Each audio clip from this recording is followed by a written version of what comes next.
So good afternoon, everyone. Almost evening. I'm so excited to see some of you. Those of you who got your videos on. I feel like the last time I saw some of our students was waiting in line outside Brown Hall after the storm. As we were waiting in line to get dinner though, or lunch those few days right after the storm. I'm so happy that our students are all safe, that they are have been safely relocated. I'm so happy that to hear, although I know that many of you have had tragedies in your lives, you've lost homes, you've lost power, you've lost water, reliable cell service. It's been a very difficult 2 weeks for us up here in the community in Asheville and in the region. But the tremendous outpouring of support from everyone who cares about us and our students in this beautiful place we call home has just been amazing. It has been amazing. Thank you so much for the questions that you've submitted. A large majority of them center on themes of resuming classes, an update on water, access to campus, and next steps. So we've included a few people today on this call to help answer those specific questions. So we have Provost Yvonne Villanueva Russell is with us, our Vice Chancellor for Budget and Finance, Paul Forte, and our Vice Chancellor for Student Affairs, Megan Hart-Wyant, on this call to answer some of those questions. If you don't have your questions answered here, please add them to the chat and contact the Helene Call Center at 828-251-6600. We'll put that in the chat as well. Or email Helene with an E at unca.edu. This is our special email address to intake and respond to questions that you may have. We may not get to all the questions you put in the chat today, but we will compile them and use them as we craft our future updates and communications to you. We want to make sure that we're able to, we want to make sure to hear you and also to be able to answer your questions. Now, as many of you know, and I want everyone to know, there's been a team of emergency managers and those who serve on the Emergency Operations Center, what we call the EOC, who have been on campus around the clock since the storm began. And if some of you were still here during and just after the storm, you saw a lot of them. These folks have managed taking care of students during the storm. They've managed communications through email and all the bulldog alerts you were getting, communications with the system office, clearing the overwhelming number of fallen trees, and the list goes on and on. So many thanks to our student affairs, public safety, and campus operations staff for being here during and right after the storm. They were here with us and with our students and not with their families and their loved ones. UNC Asheville has also been a hub for our local emergency responders as a place for them to eat meals every day. We've served over 14,000 meals to emergency workers here. I'm grateful for our friends at Chartwells and Brown who've gone above and beyond to keep those workers fed and healthy. We're also hosting a Salvation Army volunteer site, and early on had a FEMA search and rescue team from Arizona on site. We're also housing and feeding the many UNC campus teams from other UNC schools who are coming to help. As we noted last week on the university briefing, at this point, we are waiting on safe running water before we can move students back on campus. The city, along with state and federal officials, continue to work around the clock to get the water system repaired and to get everyone up and running. Our Director of Emergency Management, Matt Petty, and his team continue to work with city and county officials daily to receive progress reports and to ensure the campus is ready when the water is deemed safe. Our campus teams, led by Melissa Acker and Scott Walker, have been cleaning debris, cutting trees, returning power, ensuring that the residence halls and campus buildings will be ready the minute the water is back. However, until we have clean water in our pipes, deemed safe by our EOC leadership, we cannot reopen the campus to students yet. Our greatest hope is that happens very soon. You'll be hearing from some people that there are reports of water flowing to campus, and there is water currently flowing to many, if not most, neighborhoods in Asheville at this point. But this is not clean water. This is not potable water. It must be boiled. And the water coming in may have significant amounts of debris because it's not being filtered or treated at the reservoir. So we have got to work to plan for a gradual and monitored return of this sediment-containing water to the campus system in order to avoid any inadvertent damage to our pipes and systems. If that water damages any of our pipes or systems, it could take months to get those systems back online. So we are being very cautious and feverishly putting together a plan to safely repressurize those lines and to prepare for the eventual arrival of clean and clear water. President Hans visited our campus yesterday. President Hans is the president of the UNC system. He works in Raleigh, and he's my boss. And he came to see and look at damage and also to thank all of our workers here. As I mentioned, each of the UNC system schools out there, from NC State to UNC Charlotte to Fayetteville State University, NC A&T, they sent hundreds of people. We have had grounds personnel, food trucks, police and campus safety workers, protective equipment for different projects, student affairs professionals, counselors, clinicians. We've had just an overwhelming number of people coming from other system offices to help us get back up and running. It's really been heartening to witness that. And as part of President Hans's visit, he and I discussed the creation of a resilience package to put forth in the next Board of Governors meeting and for the legislative session. This resilience package would include, but not be limited to, a proposal for solar panels on university buildings, digging our own water wells, and other resources to encourage we can be more self-sufficient. We know these proposals are more important than ever, and we need funding and legislative support to make them a reality. And we need you, our students, to come back and help us craft this plan. Be a part of this plan for what we are going to do to make this campus an extraordinarily resilient campus. I think we can be a shining star, and we're going to need your help. In the interim, as we're working on other funding coming in, obviously we will have FEMA reimbursements available to us. We've also established a disaster relief fund through the Office of University Advancement. To date, we have raised approximately $215,000. And this money will be used with guidance from our Board of Trustees and senior leadership to take care of some of the highest needs. Information will be sent soon about how impacted students, faculty, and staff can apply for emergency relief funds very soon. So with that said, we're going to get to some of the specific questions now, and keep your questions coming in the chat. We'll collect them and get them. I'm going to turn things over to John Doherty. You may or may not know John Doherty. He's our Chief of Staff and General Counsel. He keeps things moving, and he has been here since the hurricane struck. And I'm going to ask him to moderate some of the questions. So, John? Thank you so much, Chancellor, and thank you again for everyone who's joined us this afternoon. We do have a number of questions that members of our senior team will be able to provide answers to, and if you have additional questions, please put them in the chat. So we'll start with our Vice Chancellor for Budget and Finance and Chief Operating Officer, Paul Forte, with a question I'm sure is on many of your minds. And Paul, I'm wondering what information you could provide now around funding and refunds. So any changes or adjustments in the fall 2024 payments or any refund decisions that have been made regarding tuition, fees, housing, dining. Well, so we've been working with the system office and to various stakeholders. There's been no decision yet. I can't give you any answer. We've been hearing from our constituents, our students, and we will work on that. When we get more information on that, we will let this group know. Thank you for that, Paul. So certainly more information on that topic coming.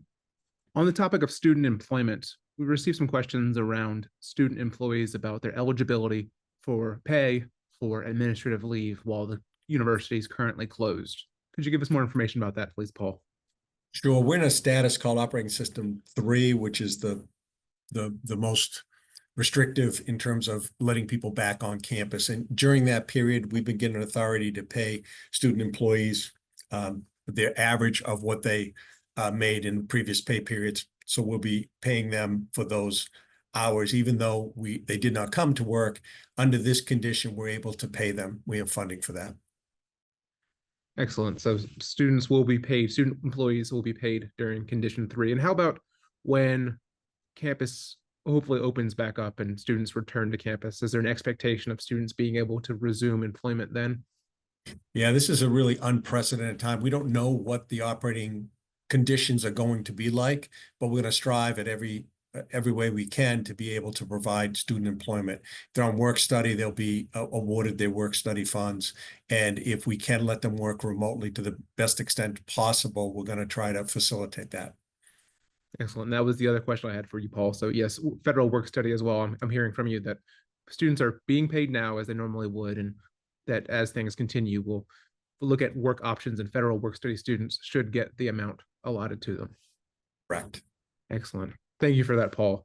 And I want to turn it over to our provost, who many of you may be familiar with, Provost Yvonne Villanueva Russell. We have a lot of questions and a lot of decisions that have been made around academic planning and academic continuity. So I think it's important to give the provost an opportunity to speak to some of the decisions and also some of the thinking that's going on about how to get back to the semester.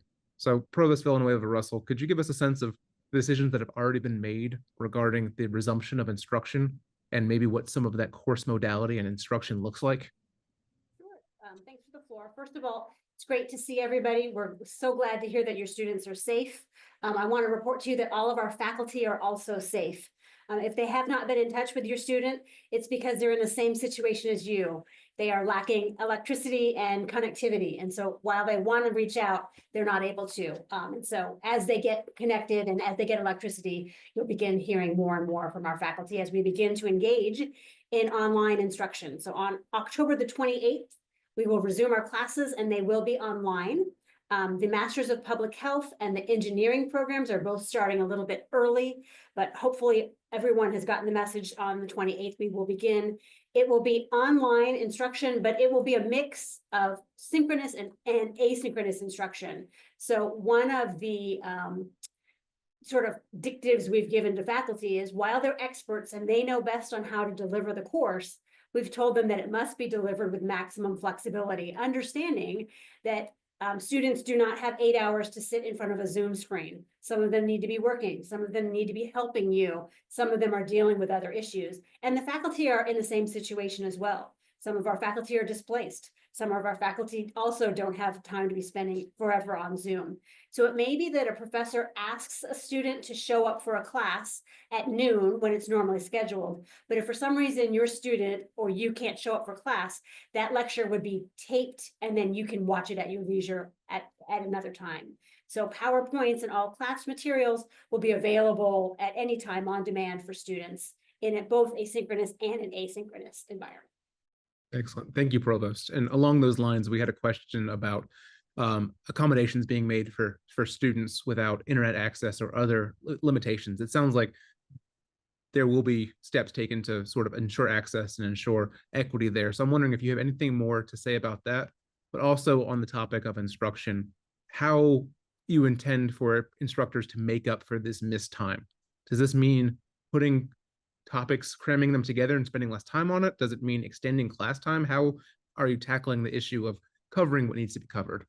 Yes, I hear you. And our faculty have been putting their brains together and have been very innovative. For those that have no connectivity, you don't have a laptop, you don't have a computer, we are setting up shared co-work spaces across the city in multiple sites so that if your student can get transported to these places, if they are mobile enough to get there, they would have a quiet, dedicated workspace with strong internet and a device that they could use to complete their classes. Some of our faculty are going to be needing to use those same spaces as well.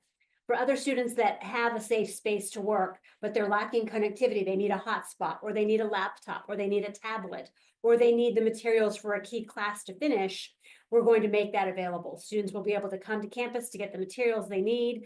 We will be able to get them a laptop or a hotspot or a Starlink connection.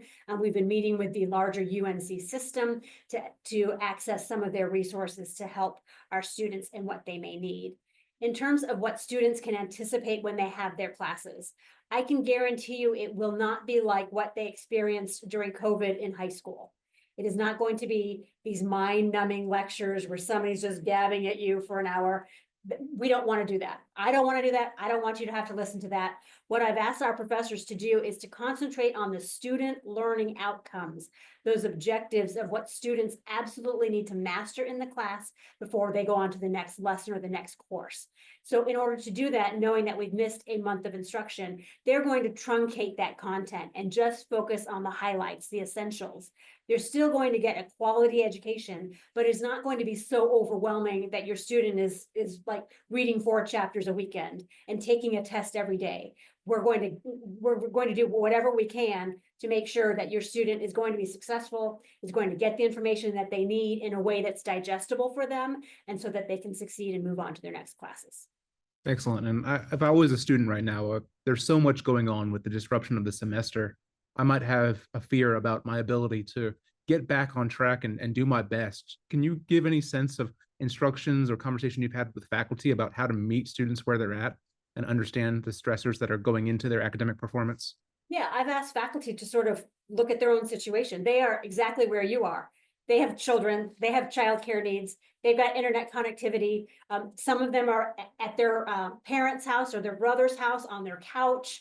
They don't have a home of their own as well. So they are restricted in their bandwidth as well. So hopefully they are going to empathize with what you're going through and be maximum in terms of flexibility in coverage. We also are going to provide support for you as students. So our Director of Student Success, Regina Kreiser, I can see her smiling at you. She has sent a survey out to you via email, and we need to know what we can do to support you, whether it is tutoring, whether it's a laptop, whether it's connectivity. We're dedicated. That's what we're here for. We're here for you to make sure that you're successful. So you communicate to us what it is that you need, and we will do our best to deliver it on the academic side. And if the case came to it, Provost, have there been any decisions about withdrawals or withdrawal policy, any changes there? Sure. So what we're going to do is we're going to relax our normal withdrawal policy. Normally, there's a deadline in which you've got to decide whether you're staying or going in a class. What we're going to do is allow your student to finish the class, see the grade that they've received, and after that, they can decide whether they want to withdraw from the class or stay in the class. We don't want the student to prematurely drop a class and then they ended up passing it in the first place. So we're going to ensure that our faculty are lenient, that they're still providing quality instruction, and that your student has every opportunity to succeed. And if they find that they haven't succeeded, they can then withdraw the class without any penalty. Excellent. So I take from that there will still be grading this semester and class credits for this semester. Any changes with regard to grading or anything with exams? Right, so we have shifted the calendar. The calendar is still going to end on December the 13th. What we've done is we will resume instruction on the 28th. Finals are going to shift from December 9 through December 13, and we'll share that schedule with everyone. We're going to move advising to November the 18th, but Regina has a plan for advising, so your student will be able to register for the spring semester without interruption. And a special note to seniors that are graduating, Regina, we've already got a list of the 231 of you that are planning to graduate, and you're a top priority. We're going to make sure that you're meeting your requirements, your senior capstones, your internships, your research projects. We're going to put that as our #1 priority to make sure that you're not interrupted. All students are going to finish with course credits and with letter grades, and that does not affect your financial aid, your scholarships, or your ability to go on to graduate school or medical school or the next step in your academic career. So you just mentioned it, but just to reiterate and be explicit, letter grades as opposed to a pass-fail grade for this semester. Yes, letter grades, yes. Excellent. And with regard to graduation, is there any information that you could share about the requirements that might be in place for specific fields of study, especially for individuals seeking to graduate this semester? Is there more information coming on that? Things like internship requirements? Absolutely. And we've got that. We were just discussing that 2 hours ago. Internships and the research projects and senior capstones will make sure that any of those requirements are taken care of so that there isn't anything preventing your student from graduating and moving on to whatever's next for them. And so it sounds like December graduation is planned as usual, and we plan to have a December graduation and I presume also a May graduation. Absolutely. Yes. No interruptions to either of those. Excellent. So moving beyond this semester and looking towards the spring, because the spring will be here, is there any information that you can provide about class registration for the spring 2025 semester at this point? Sure. So advising is just about to start. You'll receive advance notification about that. And registration will begin on November the 18th, but we do not foresee any interruptions to the spring semester. We do not believe that will be online. We are hoping, very optimistic, that we'll be back face to face and that we will get some sort of academic normalcy going just as we turn this corner. Excellent. And this one may be in the weeds, but I understand undergraduate research is extremely important to our students at UNC Asheville. Has there been any changes made or contemplated about undergraduate research day? Sure. And we normally have an undergraduate research day. We've decided to sort of put that on hiatus simply because students haven't had sufficient time to finish their research projects. We are, for students that need to require, say, a senior thesis for graduation, we'll make sure that they have a platform to share their research. Maybe it'll be to their department peers or their peers in their department. For students that do have a senior research project, but they're not graduating until the spring, we're going to have a huge blowout research symposium for the spring. And we'll make sure that students have the opportunity to share their research at that time. Excellent. Provost, I have one more set of questions for you that are all related, so I'll sort of group them together, and it's really about on-site or in-person instruction. So things like labs or lab-adjacent classes that really need hands-on work, or unique classes that have in-person instruction, and also the availability of on-campus spaces for students. It may be too early to have definitive answers on some of that, but I'm wondering if you could give a sense of your thinking about those type of issues for the remainder of the semester. Right, the trickiest classes are hands-on applied performance courses, music, art, Dr. Butera's Roman woodworking class. We are going to be as innovative as possible and ensure that we can deliver those courses. They may not be exactly the same. We're brainstorming with colleagues all over the UNC system. Our colleagues at UNC Wilmington that lost a month of instruction for Hurricane Florence, underwent similar challenges than us. And so we're kind of brainstorming with them about how to deliver these classes. Students in music and art will have the opportunity to come to campus and pick up their projects that will enable them to finish their courses. And we will continue to communicate with you to brainstorm ways to deliver these things. At some point, if we are able to rejoin campus, it may be possible to get back together and do a drama performance, or get together and have a rehearsal and some kind of a musical performance. Too early to say, but anything is possible. And again, we will be prepared for that scenario when it happens. Whether you come to campus or can't return to campus, we are committed to providing you the opportunities to complete your classes. Excellent. Thank you, Provost. I know we'll have additional questions that have come through in the chat that we'll be able to get to at a later time, but I want to thank you for your answers today and the innovation that you and the faculty have shown. I'm wondering, before we move on, if there's anything else that you wish to add that I was not able to ask in the questions. We are anxious to see you. I know you're anxious to start your classes. If you're patient with us, we will provide as much information as we can. But we're here for you, and we just can't wait for you to come home. Excellent. And next we have our Vice Chancellor for Student Affairs, Dr. Megan Hart-Wyant. Megan, I'm going to start you off with a real softball. When do you think students will be able to come back to campus? We will be able to come back to campus, as the Chancellor said, when we have clean, drinkable water. And no one is more hopeful. Well, maybe the Chancellor is probably the only person more hopeful than I am about that, but no one is more hopeful than me that will be as soon as humanly possible. We are hoping as soon as possible that we will have clean, drinkable water. And once that happens, regardless of classes being in an online format, we will be excited to welcome students back to their residence halls and to a vibrant campus life experience. The student affairs staff is eager and anxious to do that. And our campus dining staff is eager and anxious to do that. Our student success team is eager and anxious to do that. And so we are doing everything we can to be as prepared and ready as we can as soon as clean drinking water comes out of that reservoir. And on the topic of returning to campus, we may have some individuals here that are members of our residence life staff or our RAs.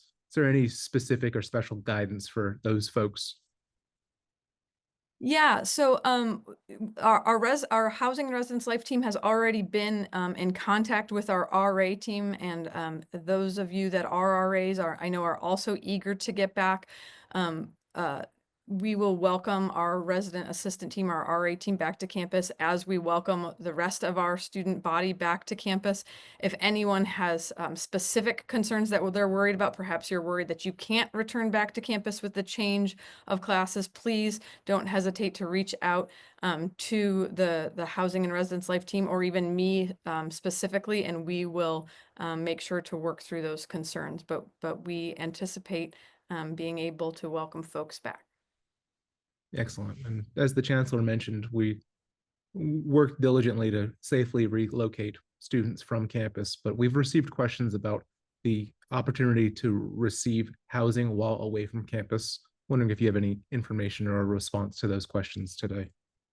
Do you have more specifics about that? I'm sorry. Yeah, about the opportunity for individuals that have been relocated, if the university is able to provide housing during this time for students.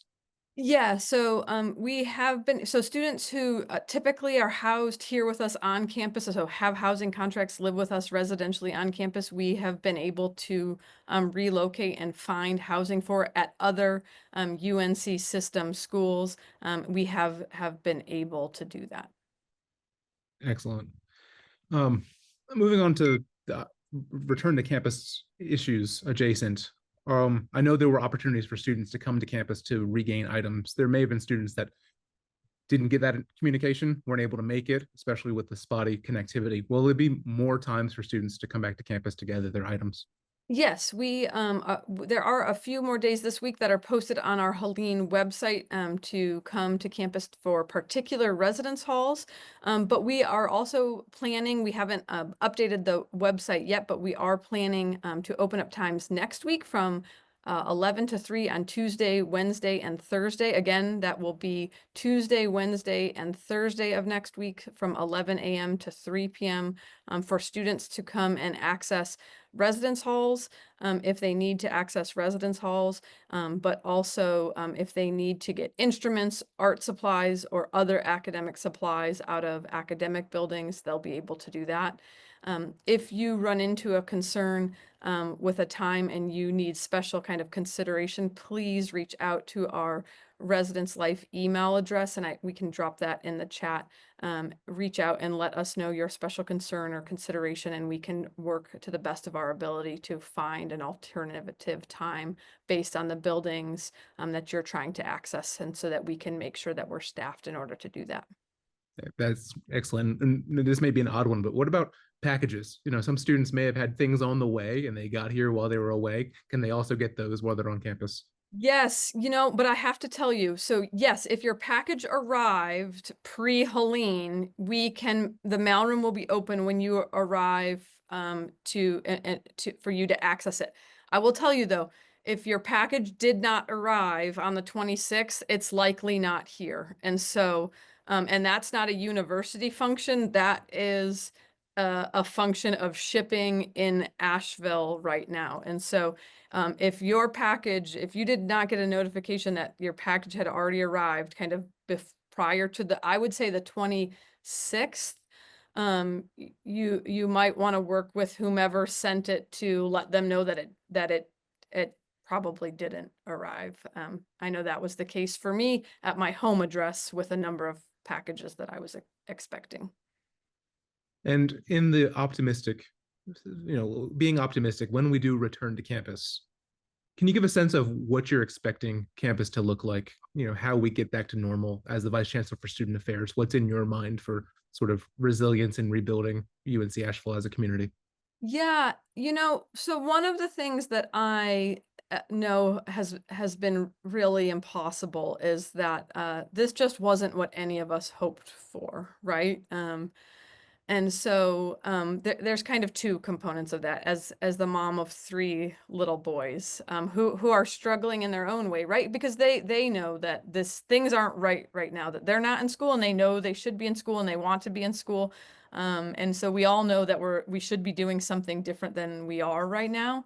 And so it's not right that we're not. And so when we get back to campus, and we're going to be back on campus, right? I don't know if it's going to be this week or next week, but we are going to be back on campus, and we're going to be back together.